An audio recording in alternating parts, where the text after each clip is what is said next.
بسم اللہ الرحمن الرحیم۔ السلام علیکم۔ بنو امیہ کا سب سے حسین بادشاہ سلمان بن عبد الملک، سب سے حسین، 42 سال کی عمر، جوانی۔ جب اس کی میت کو قبر کے قریب کیا گیا تو لاش ہلنے لگی۔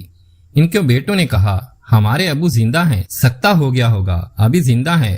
عمر بن عبدالعزیز فرمانے لگے ارے بھتیجوں، زندہ نہیں ہے، قبر کا عذاب جلدی شروع ہو گیا ہے، چھپاؤ، جلدی چھپاؤ۔ عمر بن عبدالعزیز جس تخت پر بیٹھے، اس پر سلمان تھا، اس پر ولید تھا، اس پر عبد الملک تھا۔ ان تینوں نے اپنے من کو راضی کیا۔ عمر بن عبدالعزیز نے اپنے رب کو راضی کیا۔ جب عمر بن عبدالعزیز کا وقت آیا، انہوں نے رضا بن احیبہ سے فرمایا میں نے عبد الملک بن مروان، جن کی بیٹی فاطمہ سے شادی ہوئی تھی، میں نے ان کو عبد الملک بن مروان جس نے 10 سال حکومت کی کو قبر میں اتارا۔ کفن کی گرہ کھول کر دیکھا تو ان کا چہرہ قبل سے ہٹ چکا تھا اور رنگ کالا سیاہ پڑ چکا تھا۔ عبد الملک بن مروان گورا چٹا تھا، گال سرخ، آخر کالا۔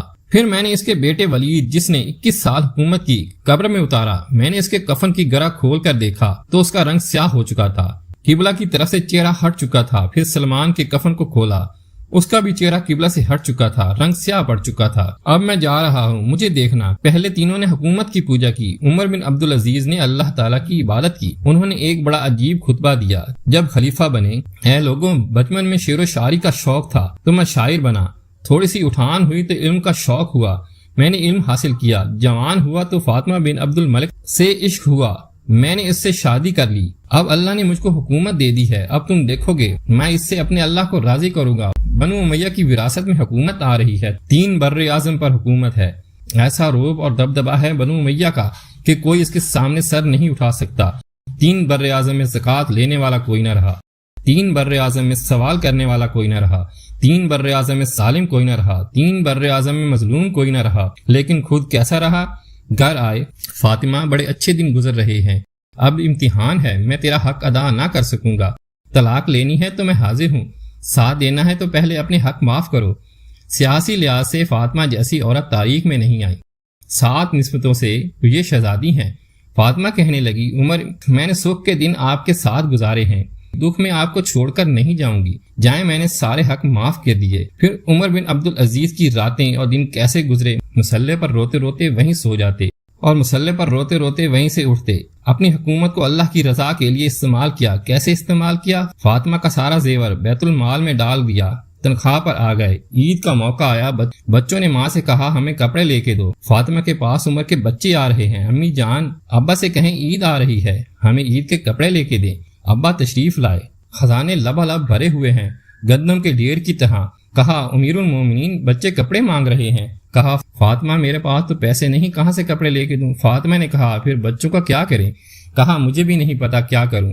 تو فاطمہ نے کہا آپ ایسا کریں، اگلے مہینے کی تنخواہ ایڈوانس لے لیں، اس سے ہم بچوں کے کپڑے لے لیتے ہیں اور میں مزدوری کر کے گھر چلا لوں گی۔ ارے نئی نسل، اپنی تاریخ پڑھو، صرف ڈرامے نہ دیکھتے رہ جاؤ، صرف گانے نہ سنتے رہ جاؤ۔ پھر عمر بن عبدالعزیز نے بلایا اپنے وزیر خزانہ مزاحم کو، اپنا غلام، ہاں بھائی مزاحم، ہمیں بچوں کے کپڑے چاہیے، اگر اگلے مہینے کی تنخواہ ایڈوانس مل جائے۔ وہ کہنے لگے اے امیر المومنین، آپ مجھے لکھ کر دے دیں، آپ اگلے مہینے تک زندہ رہیں گے، میں آپ کو تنخواہ دے دیتا ہوں۔ آپ نے سر جھکا لیا، اٹھے، گھر آئے، اپنی بیوی سے کہا فاطمہ بچوں سے کہہ دو ان کا باپ ان کو کپڑے نہیں لے کر دے سکتا۔